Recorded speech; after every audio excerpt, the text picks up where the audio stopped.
vamos a comenzar. Les doy la bienvenida, por supuesto, con muchísimo gusto, como siempre. Todos los primeros miércoles de mes nos reunimos en este espacio virtual, la Cátedra Moles Caubet, que lleva el nombre del fundador del instituto. Este es el espacio virtual del Instituto de Derecho Público y en homenaje precisamente a quien fue su fundador y a quien siempre recordamos pues, en estas ocasiones donde nos reunimos para discutir sobre lo que vamos haciendo en el instituto. Esa es la tónica un poco de esta aula, de esta cátedra Moles Caubet. Lo hacíamos allá presencialmente en el instituto todos los miércoles, pero esta fórmula virtual no da como para tanta frecuencia. Entonces, lo hacemos una vez al mes y de preferencia se trata de un investigador del instituto que nos da cuenta de lo que va investigando, qué tema está tratando, por qué lo está escogiendo, por qué lo ha escogido, qué le interesa de él, cómo lo piensa tratar y qué ha ido encontrando, y las dificultades a veces que se encuentra para contestar las preguntas que él mismo se habrá hecho inicialmente cuando comenzó su investigación, ¿no? Esto entonces nos permitía, cuando estábamos allá presencialmente, intercambiar ideas con los compañeros y recibir aportes, recibir críticas, sugerencias, información que a veces no la conocíamos. Y bueno, eso ayuda, ese es un encuentro que ayuda pues al avance de la investigación. Y además que los demás se enteren de lo que se está investigando. No todo el mundo investiga sobre lo mismo, o sea, de tal manera pues que el intercambio de conocimientos y de información es muy enriquecedor, y esa es la idea pues entonces que tenemos también con esta cátedra Moles Caubet. Bueno, para la continuación de esta actividad que llevamos adelante siempre con el valiosísimo apoyo pues, de Universitas Fundación, sin la cual probablemente no hubiéramos estado aquí nunca, porque fueron ellos los que nos ofrecieron apoyarnos con este espacio y los que mensualmente pues, nos están apoyando en eso.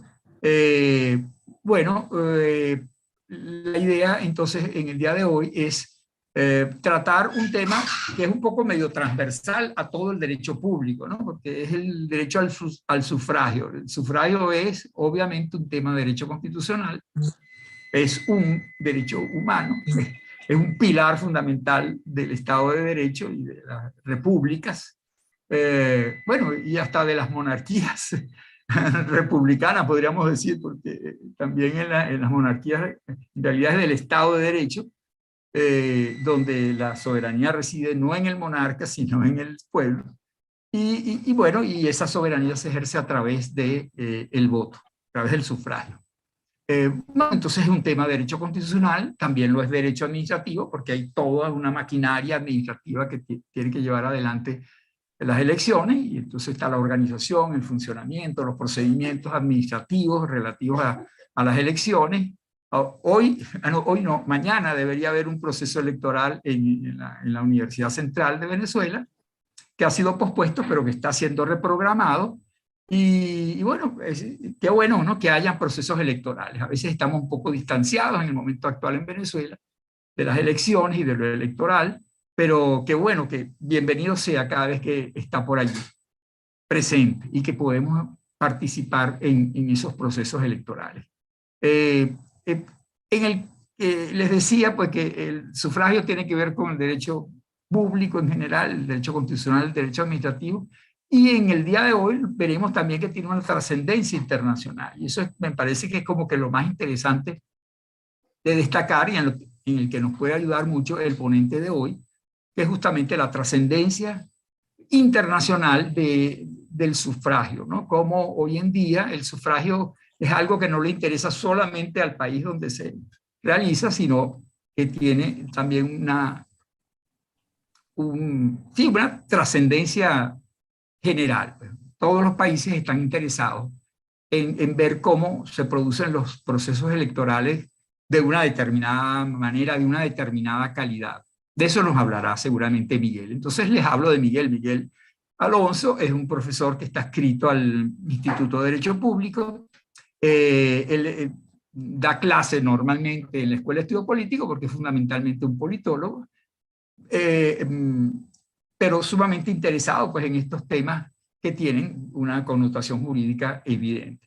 Él está trabajando, él es nuestro secretario del Consejo de la Facultad de Ciencias Jurídicas y Políticas, y donde lo vemos entonces todas las semanas también, ahí, bregando con todo el mundo y tratando de llevar adelante pues, ese órgano de cogobierno de la UCB. Y hoy entonces nos va a hablar sobre la manera como internacionalmente hay normas y organizaciones que tratan de alguna manera de proteger, de preservar pues, el sufragio del buen sufragio. Pues. También nos dirá muy bien que no todos los sufragios son lo que aparentan.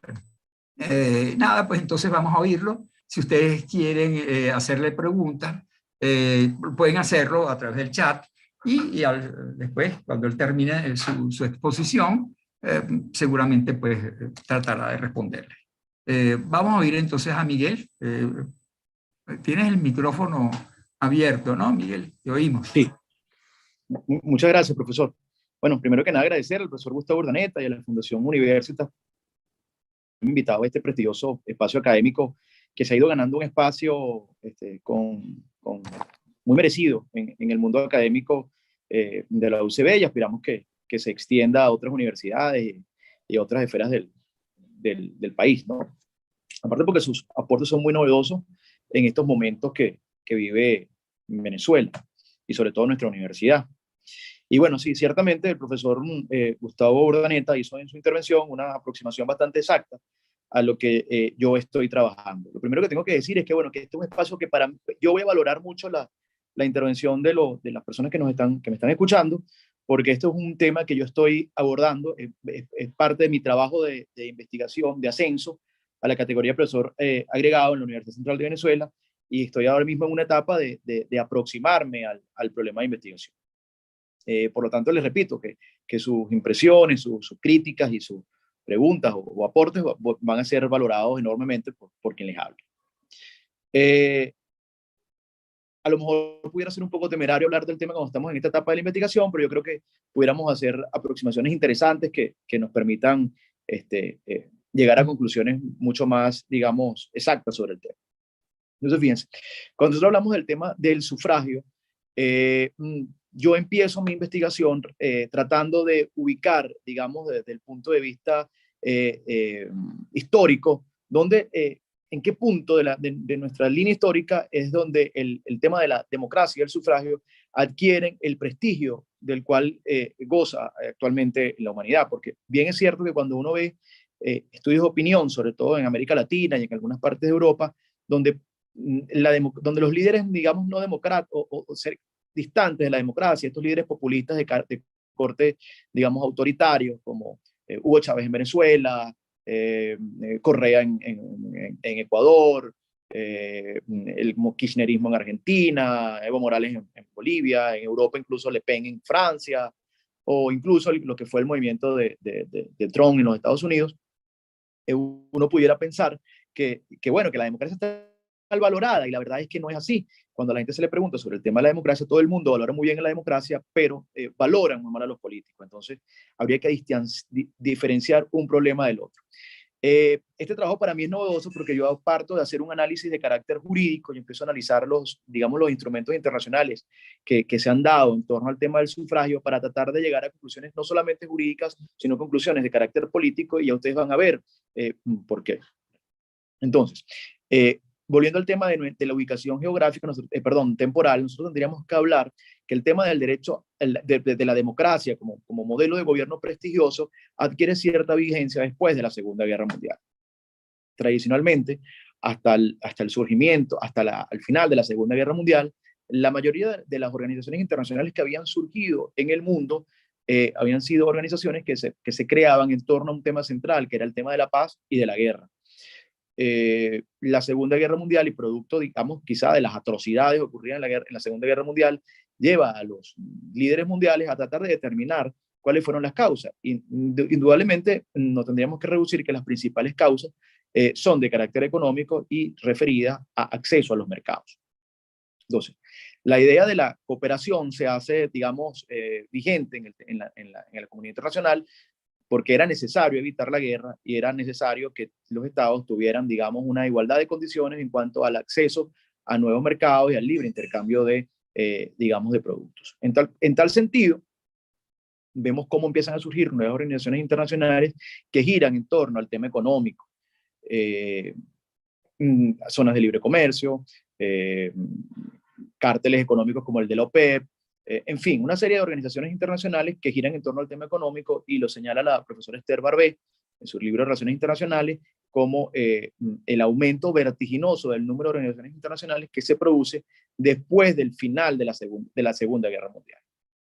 Entonces, este periodo también coincide con lo que Huntington denomina la segunda ola democratizadora, en el cual la democracia empieza a surgir en algunos países donde antes no había democracia.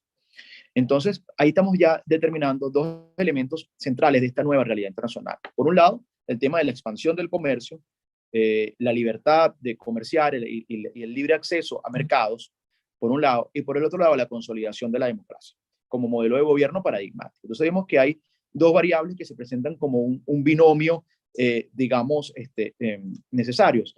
Sin embargo, autores como Huntington o Lipset hablan de la democracia, pero no en el carácter de la democracia liberal, sino le asignan o, digamos, le otorgan un carácter netamente electoral.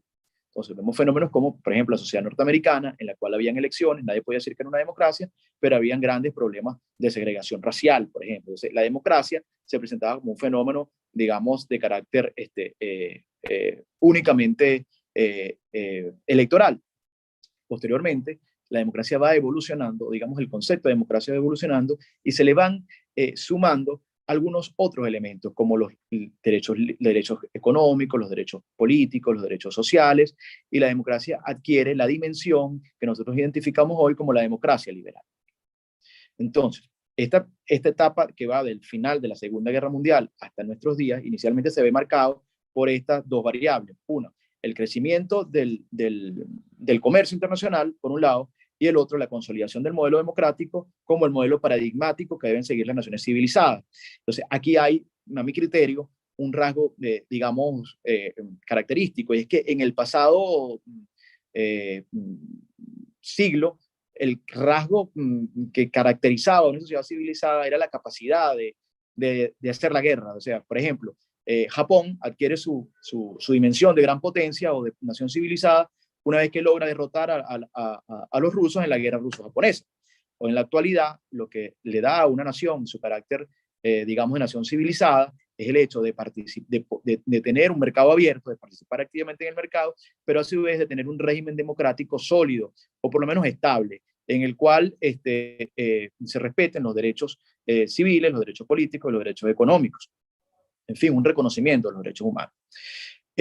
Ahora, mientras esto está ocurriendo en el plano histórico y político en la humanidad, están ocurriendo desde el punto de vista de las organizaciones internacionales algunos hechos que generan algún tipo de efecto de carácter jurídico. Y es, por ejemplo, que las Naciones Unidas se produce la Declaración Universal de los Derechos Humanos, por poner un ejemplo. En esta Declaración Universal de los Derechos Humanos, en el artículo 21, en el numeral 3 específicamente, se recoge el tema del derecho al sufragio. Entonces, la democracia, que antes, o que nosotros habíamos visto ya cuando mencioné a Huntington o a Lipset, que tenía un carácter eminentemente electoral, tiene unos otros elementos sumados, como el respeto a los derechos humanos en general, el respeto a los derechos políticos, pero la base electoral no desaparece. Es decir, que pudiera ser que hubiera un régimen político el cual fuera de carácter electoral, pero no necesariamente tendría que ser una democracia. Nosotros podemos ver el caso, por ejemplo, sin ir muy lejos, el caso cubano.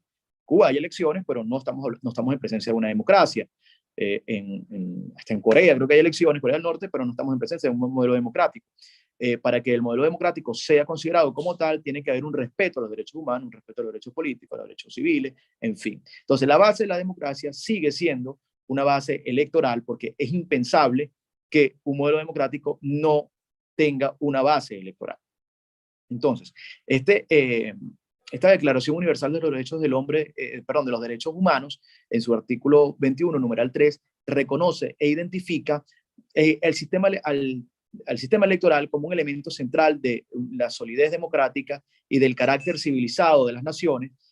Incluso habla de algunos aspectos como digamos, la alternancia en el poder, el respeto la independencia de los poderes, en fin.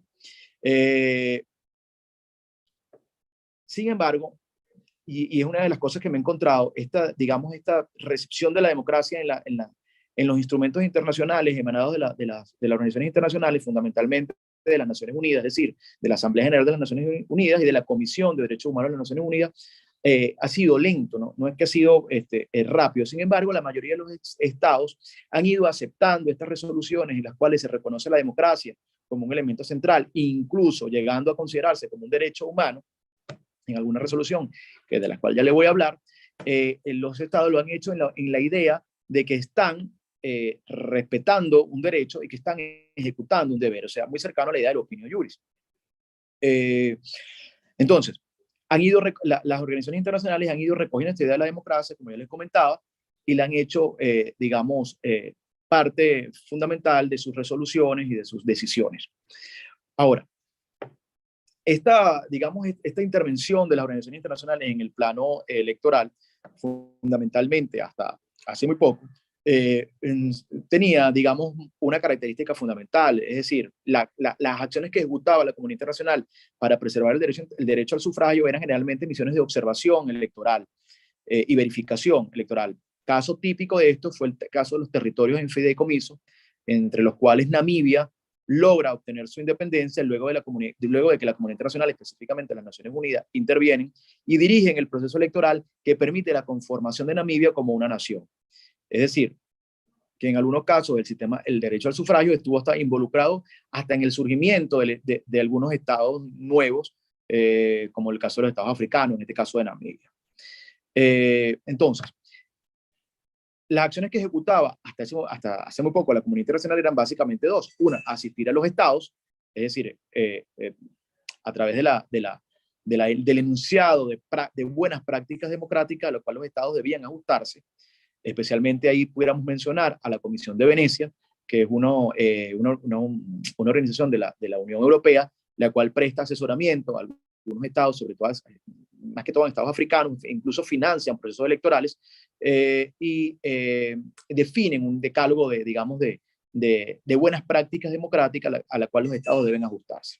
Y la Unión Europea es especialmente, digamos, acuciosa con este tema de la democracia, ¿no? Porque incluso para poder ejecutar tratados con terceros estados, la Unión Europea exige que ese tercer estado esté gobernado, esté regido por un modelo democrático pleno, ¿no? El otro aspecto que tocaba o que ejecutaba la comunidad internacional en cuanto al tema del sufragio era la creación de capacidades. Es decir, la organización internacional intervenía, o cuando yo digo intervenía, no lo veamos desde el punto de vista, digamos, de la intervención militar, porque siempre la palabra intervención está rodeada en América Latina por una especie de complejo suramericano de que toda intervención es mala, en fin. Cuando digo intervenía, me refiero a que a solicitud de los estados, la comunidad internacional podía prestar el apoyo necesario para que ciertos estados crearan capacidades que le permitieran gozar de sistemas electorales transparentes, competitivos y sobre todo que generara confianza a las partes que intervenían en el conflicto, que intervenían en el proceso electoral. Ahora, por excelencia, digamos, el sistema Naciones Unidas es el sistema que interviene con mayor,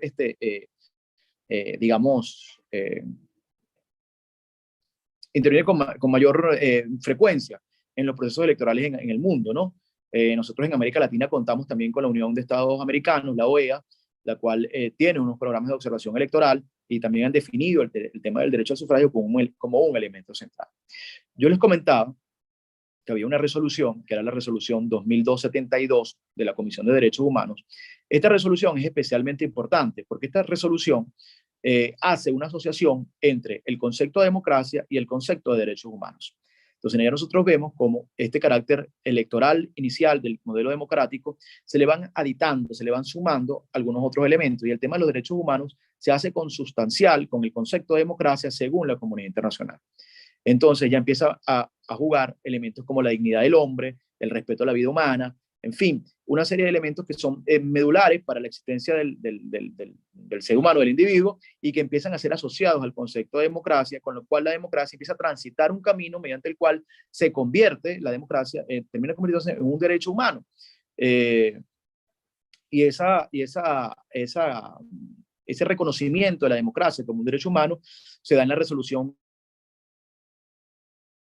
7 del Consejo de Derechos Humanos, en el cual la democracia es reconocida como un derecho de los pueblos. Entonces, al estar la democracia reconocida como un derecho de los pueblos, y a nosotros al desfragmentar el concepto de democracia, nos damos cuenta que el concepto de democracia subsume a varios, digamos, elementos, entre los cuales está el elemento del sistema electoral y por lo tanto el derecho al sufragio. Tendríamos que decir que el derecho al sufragio termina siendo, por añadidura, y siguiendo ese principio del derecho de que la parte accesoria sigue la suerte, la parte principal, tendríamos que llegar a la conclusión, y eso es algo que está allí en el tapete, que el derecho al sufragio termina siendo también un derecho humano.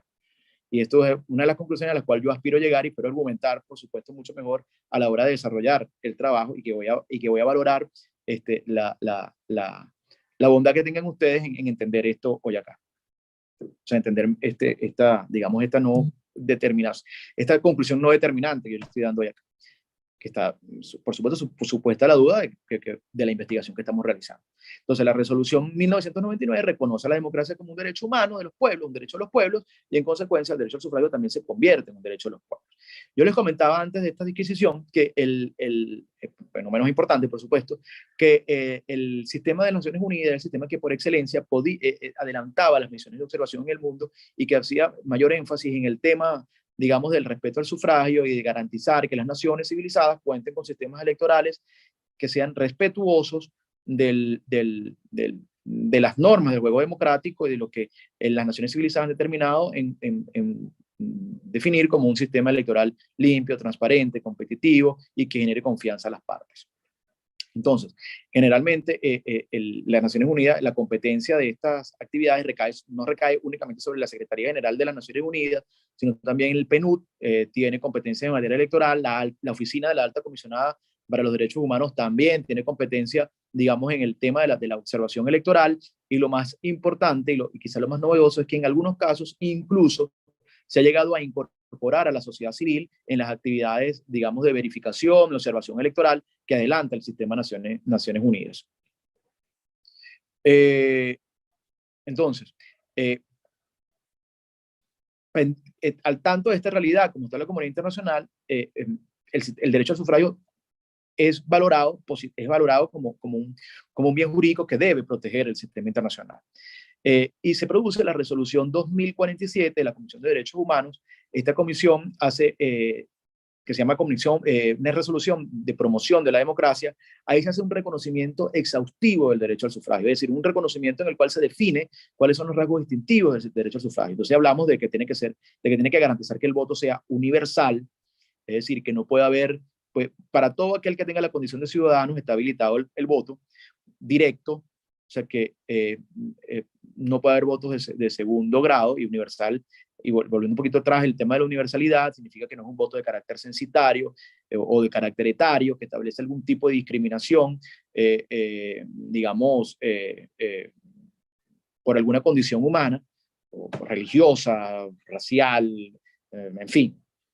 Es universal, es directo, es secreto, se tiene que garantizar el secreto del voto, y eso es una de las críticas que se le hace al sistema electoral venezolano. En algún momento se le hizo una crítica importante sobre el tema del secretismo del voto. Si ustedes recuerdan el tema de la carta huella y todo aquello que generó un efecto importante en el elector, muchos electores se limitaron a votar y otros votaron por una tendencia pensando que el voto, el carácter secreto del voto podía ser vulnerado. Si hablamos de universal, directo, secreto.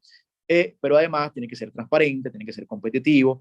Hablan del derecho pasivo al sufragio, en el cual las personas pudieran ser candidatos, no puede haber discriminación de ningún tipo. En el caso venezolano, pues nosotros cuando analizamos, y esto es quizá una de las razones por las cuales yo me dediqué a estudiar estoy en el proceso de estudiar con detalle el tema del derecho al sufragio, es que en el caso venezolano ha habido una vulneración absoluta del derecho al sufragio. Y aquí es uno de las dudas y quizás de las lagunas que surgen cuando uno está haciendo esta investigación. Se puede hablar de una democracia de carácter, digamos, no competitivo, es decir, podemos hablar que hay una democracia, hay un respeto formal o más o menos formal de algunos tipos, de algunos derechos humanos, civiles, derechos humanos políticos, en fin. Sin embargo, el sistema electoral está vulnerado, existen serias dudas sobre el sistema electoral. Eso es un modelo democrático. Yo opino, en mi humilde opinión, yo opino que no. Yo creo que en el momento en que uno atenta contra el sistema electoral, uno está atentando contra la esencia de la democracia. Y al atentar contra la esencia de la democracia, en apariencia pudiéramos estar frente a un modelo democrático, pero esencialmente no lo es. Entonces, ¿qué ocurre? La comunidad internacional últimamente ha ido desarrollando una serie, digamos, de medidas en cuanto a Venezuela. Venezuela es novedosa también en este aspecto. Se le han ido aplicando una serie de sanciones en la comunidad internacional producto de la vulneración del sistema electoral que ha hecho Venezuela. En Venezuela estamos claros que no existe un sistema electoral. Sin embargo, cuando tú aplicas esas sanciones que son de orden preventivo, como en el caso venezolano, o sea, tú aplicas una serie de sanciones para prevenir una desviación autoritaria del modelo político venezolano, yo siento que digamos, la naturaleza de esas sanciones no son preventivas. ¿Por qué? Porque se están produciendo después de que se ha generado un hecho que ha alterado el modelo democrático y que lo ha transfigurado en otra cosa. Entonces, yo creo que la comunidad internacional está muchas veces limitada de brazos. Hay otro trabajo que estoy desarrollando que a lo mejor cuando lo tenga listo podamos presentarlo, que yo lo denomino la democracia acorazada. Cómo la democracia se defiende de este tipo de líderes y de movimientos políticos que llegan al poder utilizando los mecanismos de la democracia. Una vez instalados en la democracia, una vez instalados en el poder, pervierten el modelo democrático, apariencia democrática, pero esencialmente se convierten en regímenes autoritarios. Cómo estas medidas de la comunidad internacional pueden ser en muchos casos ineficaces. Sin embargo, ahí existe o surge un dilema, y es que ciertamente no producen un cambio en el modelo democrático. Ya lo hemos visto con Venezuela, lo hemos visto con otros estados, por lo menos el caso cubano, en el cual existen algunas sanciones, pero claro, no son producto de la vulneración del sistema electoral como si ocurrió inicialmente en Venezuela, sino que son producto de otras situaciones que no cuento. O por lo menos el caso nicaragüense, en el cual existen una serie de sanciones por la vulneración del sistema electoral. Estas sanciones no producen, o lo que pareciera es que no producen cambio en el sistema político interno de estos países. Y recordemos que el derecho al sufragio, una vez que es estudiado, digamos, es tratado, es regulado, trata de ser protegido por la comunidad internacional, deja de ser un tema interior a los estados y se convierte en un tema de interés internacional, y con lo cual surge el tema del concepto de la soberanía, la idea de la soberanía, de la seguridad del Estado, de la seguridad nacional, el cual dificulta el abordaje por parte de la comunidad internacional de estos temas, ¿no? Que son muy propios de la soberanía de los Estados. Sin embargo, lo que yo les comentaba, o lo que les intentaba comentar antes de distraerme un poco en este comentario, era que la comunidad internacional a veces parece que las medidas que aplica son débiles. ¿Por qué? Porque cuando las aplican es porque ya había una alteración del modelo democrático y el modelo democrático ha estado ya vulnerado. Entonces la comunidad internacional tiene que ser mucho más activa en la defensa de la democracia y, digamos, fijar o digamos, dotar de la importancia necesaria al tema del derecho al sufragio. Toda desviación autoritaria comienza con una vulneración del proceso, del sistema electoral de un Estado. Toda comienza por allí. O digamos, termina allí, con lo cual, una vez que esa alteración del sistema electoral se ha producido, nosotros no estamos en presencia de un modelo democrático, sino que estamos en presencia de un modelo de carácter autoritario, y ya las medidas que se aplican no son preventivas, son medidas para corregir. Y entonces las medidas para corregir tampoco es que tienen los efectos que nosotros esperamos. Entonces, ahí surge una idea que es la idea de la intervención de los estados, lo cual es un tema bastante polémico y que de los estados democráticos en los estados no democráticos, lo cual es un tema bastante polémico porque nos coloca ante una vieja idea de la ciencia política, y era la idea digamos, de la cooperación entre las democracias. Entonces, hay muchos estudios que hablan que las democracias cooperan entre sí. Entonces hay dos visiones fundamentales, y una es que las democracias son pacíficas por naturaleza, es decir, que cooperan entre sí, y otra es que las democracias solamente son pacíficas entre sí, pero son agresivas con los regímenes no autoritarios. Entonces, tomando una de esas dos visiones, la comunidad internacional tiene que tomar medidas para prevenir la alteración del orden democrático, que, como les comentaba hace un ratico, es parte de la dinámica interna de los estados, es cierto, pero sus efectos son internacionales. El caso venezolano, la crisis digamos, migratoria venezolana ha afectado profundamente a la región, y su origen está, por supuesto, un aspecto económico, también un aspecto político, y es la vulneración del sistema electoral venezolano. La deriva autoritaria del gobierno venezolano ha producido digamos, la crisis migratoria importante, la crisis económica importante que ha afectado a América Latina. Y en otros países, por lo menos el caso ruso, en Rusia, donde existe un régimen de carácter autoritario, que se ha dado la libertad o, digamos, ha tenido la desfachatez de invadir una nación vecina y ha producido una crisis de carácter sin precedente. Al día de hoy se habla que el decrecimiento económico de Europa va a ser abismal, producto de los altísimos precios del gas que viene de Rusia fundamentalmente, porque Europa depende energéticamente de Rusia.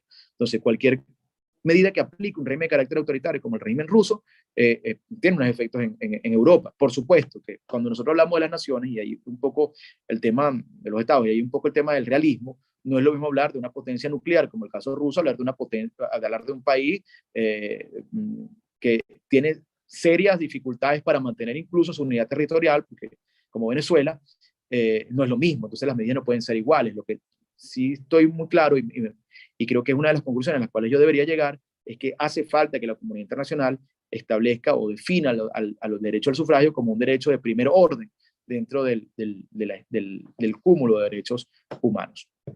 Yo creo que por acá ya estoy llegando, ya he llegado al final, he planteado algunas dudas que quizá despierten en ustedes algún tipo de respuesta que pueda servirnos de feedback de retroalimentarnos, y me quedo muy atento de sus preguntas y las valoro enormemente.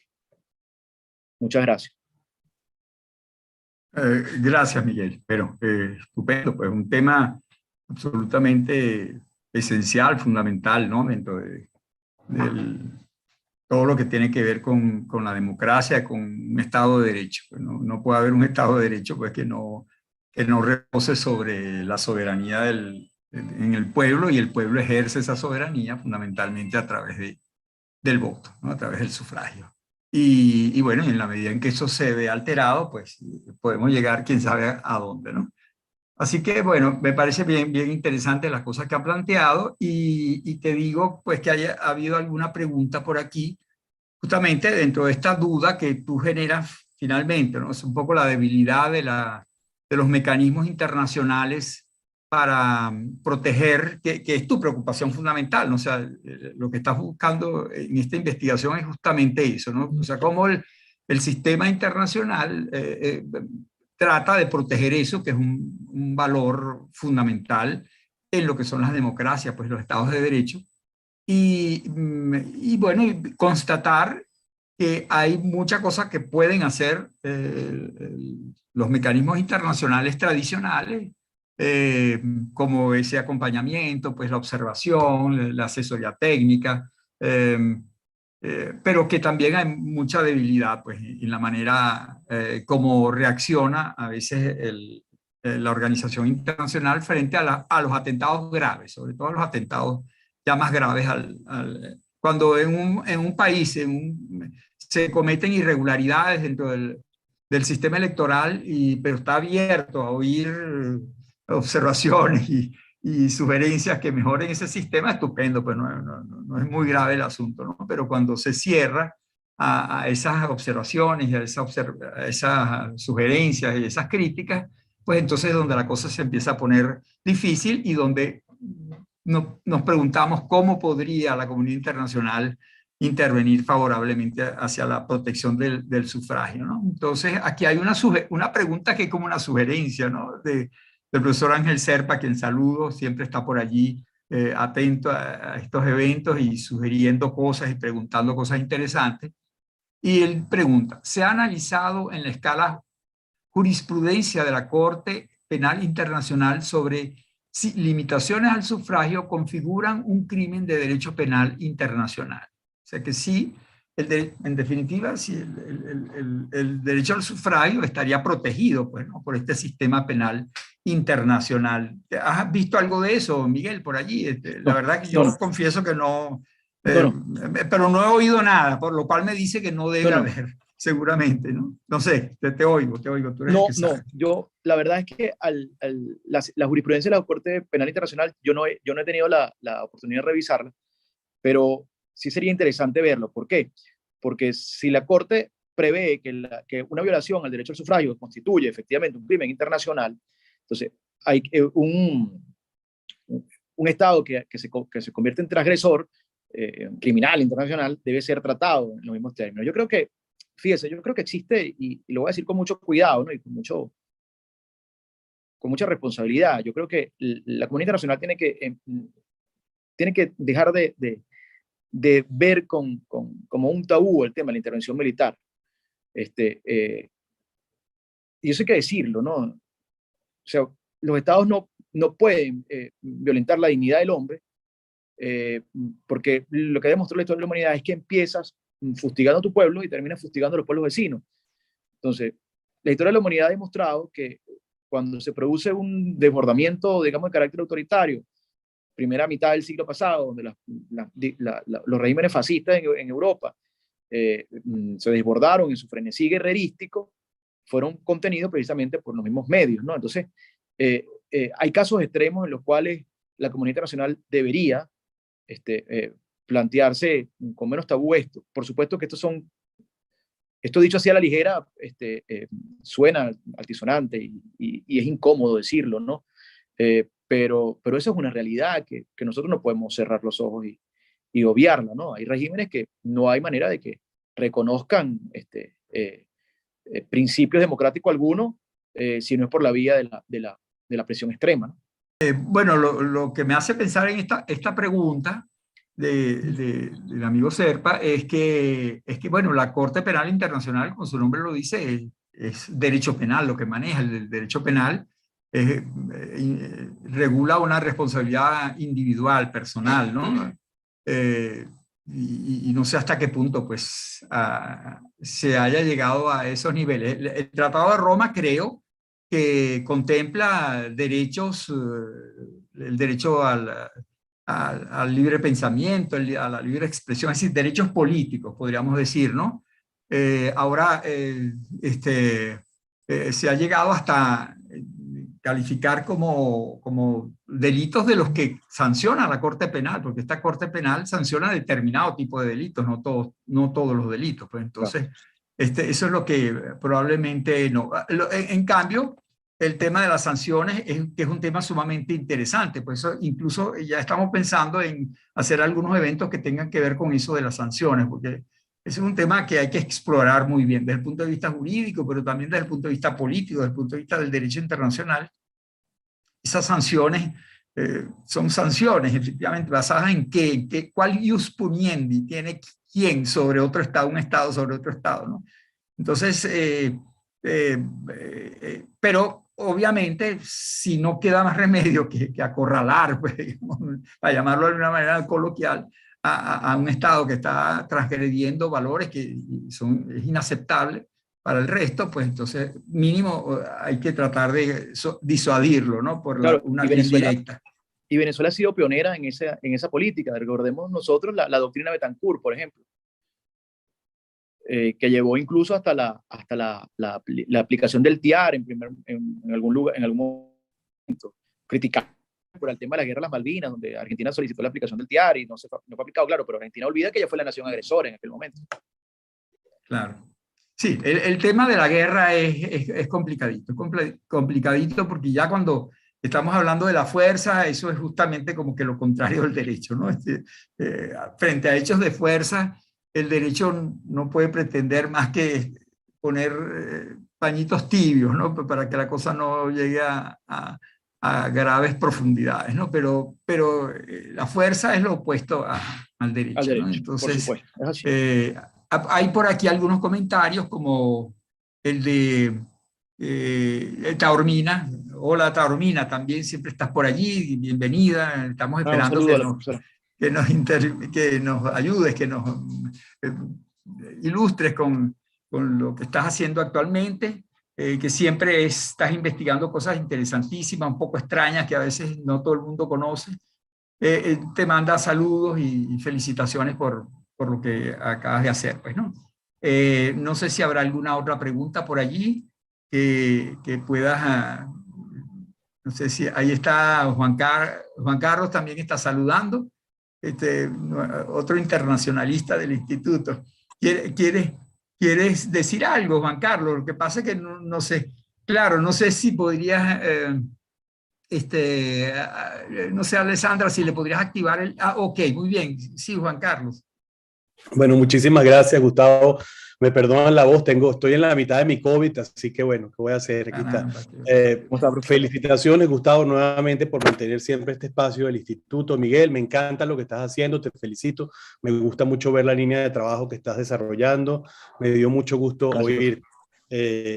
Voy a hacer 3 comentarios sobre lo que dijiste. El primero es algo que dijiste de pasada sobre la OPEP como cartel. Yo siempre como venezolano he criticado el uso de la denominación gringa de cartel para la OPEP, sobre todo porque Venezuela fue uno de los fundadores de la organización, es más que un cartel.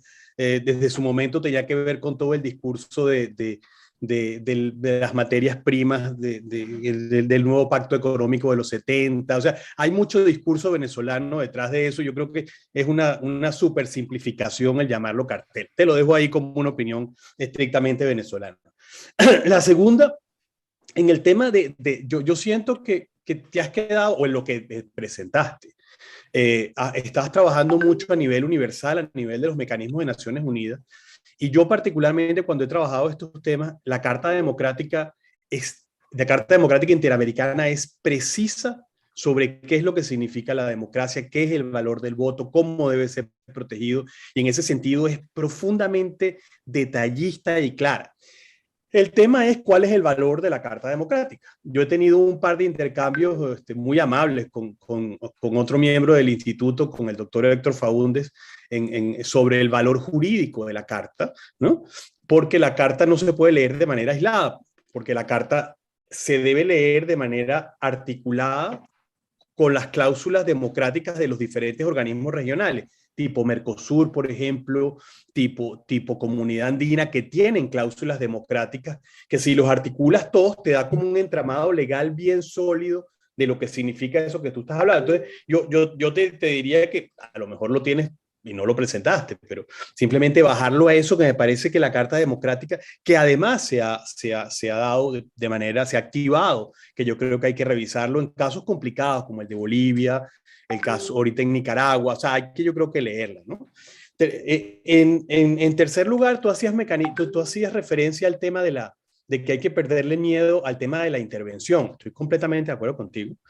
Pero después de la percepción que se dio internacionalmente de la intervención en Libia, ¿okay? De lo que se llamó la responsabilidad para proteger en Libia y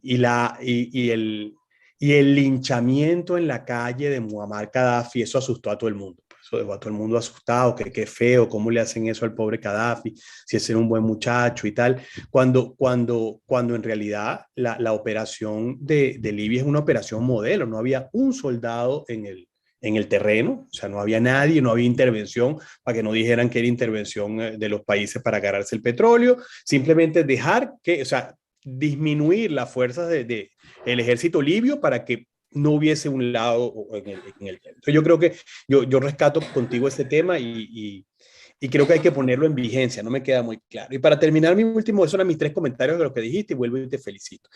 Mi comentario ahí metiéndome más en la Escuela de Estudios Políticos que en la Escuela de Derecho, yo siento que el problema con las sanciones, el problema con todo esto que estamos hablando es algo mucho más profundo. De hecho, estoy por publicar un artículo ahora sobre el quiebre del consenso alrededor de los derechos humanos y el valor de los derechos humanos. Es decir, como se quebró el consenso alrededor de para qué eran, o sea, tú decías hace un muy buen tino el tema de lo que sirvió la doctrina Betancourt. La doctrina Betancourt es un capítulo de ese consenso, necesitamos democracias que respeten los derechos humanos y vamos a aislar a los que no lo hagan. Y todos estábamos de acuerdo. Pero ahora como hay un quiebre de ese consenso, como que bueno, ahora esa visión de izquierda permite que los gobiernos pueden ser democráticos, pero más o menos. Entonces, claro, hay un quiebre completo de todo el sistema. Entonces yo creo que ahí hay que desde la ciencia política darle una mirada importante a eso. Pero nuevamente, muchísimas gracias, Gustavo, por mantener esta llama encendida y Miguel, te felicito. Muchísimas gracias. Gracias, profe. Nada. Juan Carlos, Bueno, estupendo. Bueno, de no hecho, sé si quiere comentarle, Miguel, sí, por de hecho yo favor. tengo un trabajo que es, se llama Mercosur y la defensa de la democracia, el protocolo de Ushuaia, en el cual yo analizo el protocolo y la aplicación, digamos, de los dos casos donde se han aplicado, el caso paraguayo y el caso venezolano, y establezco las críticas que hay en este caso, y es que descansa fundamentalmente, o sea, depende demasiado digamos, del elemento político-ideológico de los gobiernos de la región, ¿no? Entonces, el tema de la aplicación siempre, en el caso en los cuales donde se ha aplicado, que fueron los dos casos, Paraguay, cuando los gobiernos eran de izquierda, la mayoría de los gobiernos de la región eran de izquierda, se le aplicaron a Paraguay cuando es echado del poder Fernando Lugo. Por cierto, una decisión tomada por el Congreso paraguayo con mayoría absoluta, e incluso sus aliados votaron en el Congreso por destituir al Fernando Lugo. Y en el caso venezolano hubo alguna reticencia para aplicarlo, sobre todo en el tema sobre todo por parte de Uruguay, el cual se había negado y se le fue aplicando paulatinamente hasta que ya al final termina aplicándose la sanción completa del protocolo que establece el protocolo de Ushuaia, que es la pérdida de su condición de miembro activo del esquema de integración. Pero siempre el tema político y ideológico interviene mucho en esto. Por eso es la dificultad, digamos, a la hora de aplicar estas sanciones. También mucho tiene que ver con el tema que hablaba el profesor del tema del consenso, ¿no? Es todo, profe. Y saludos, me gustó haberlo visto, profe. Un abrazo. Bueno, aquí estoy viendo que nuestro amigo Jorge Luis Suárez, nuestro hombre en Bogotá, emulando aquella famosa película, Nuestro hombre en La Habana, ¿no? Dice Jorge Luis, quiere destacar que el derecho al sufragio no solo es para las democracias, para que las democracias estén perfeccionadas y haya realmente estados de derecho, sino también se ha incorporado como mecanismos de legitimidad de ciertas organizaciones internacionales, que a semejanza de los estados de derecho necesitan tener legitimidad en varios de sus órganos, como pasa en los parlamentos europeos y andinos, cuyos miembros son electos por los pueblos e intervienen en forma de decisiones de los órganos ejecutivos, como en la Unión Europea. Sí, yo creo que también vale la pena que lo comentes, ¿no? Es justo así, como él lo dice. Sí, de estos organismos internacionales se habla mucho, pues, que son dominados por tecnócratas, que su legitimidad no deviene del pueblo, etcétera. Entonces, si estamos pretendiendo que haya democracias en los estados, pues como que debería haber democracias también en los organismos, en las organizaciones internacionales, ¿no? Es así. Es bien atinado eso. Bueno, no sé si hay alguna otra. Bueno, Carlos está pidiendo que mandes el artículo sobre el protocolo de Ushuaia, ¿no? Ok. Es el trabajo de Ascenso, profe. Exacto. Se lo mandas, nos los mandas, a todos nos puede parecer buenísimo. Interesante. ¿Okay? ¿Cómo no? Gusto. Bueno, nada, pues entonces vamos a ir despidiéndonos, vamos a agradecer de nuevo pues, a los participantes por haber estado aquí, siempre fieles a este espacio. Y en el día de hoy, que buenísimo, pues Juan Carlos, qué bueno, ¿no? Que hayas insistido en hablar, porque a veces, digamos, la participación solamente a través de las preguntitas como que no es tan enriquecedora como oírlos hablar, ¿no? Sobre todo cuando estamos en un grupo pequeño, pues como el que nos hubiéramos podido reunir allá en la salita Molescauet, como lo hacíamos todos los miércoles antes, ¿no? Entonces, nada, y le vamos a agradecer también a Miguel el que se haya tomado su tiempo, lo haya apartado de sus ocupaciones electorales en las que está ahorita en las elecciones gremiales, pues la de los egresados en la universidad, de las cuales nos tienes que tener informados, estamos pendientes de eso, ¿ok? Sí, pero... Y nada, pues entonces, bueno, no sé si te quieres despedir de tus oyentes. Miguel, si quieres decir algo para despedirte. Sí, profe, agradecerle y valoro mucho la intervención de los profesores, sobre todo el profesor Juan Carlos Saín, quien fue mi profesor en el posgrado y recuerdo con estima y alta consideración permanentemente. De resto, todos, gracias por invertir su tiempo, estos minutos en escucharme. Y bueno, muchas gracias, a la orden, profe. Y estoy pendiente de enviar el trabajo del protocolo de Ushuaia. Cómo no, muchísimas gracias entonces, y de nuevo agradecer a Universitas Fundación por su apoyo técnico. Y nada, pues hasta el próximo evento de la Cátedra Molescauvet, el próximo mes de agosto, que me da la impresión de que va a tocar el mismo tema, no el mismo tema, el tema del sufragio, pero referido a los pueblos indígenas, donde hay algunas dificultades por allí, pues con eso del voto directo, Sí. secreto, etcétera, ¿ok? Bueno, de Bueno. nada, pues ya les mandaré la información en su momento. Que te pasen un buen día entonces, hasta luego.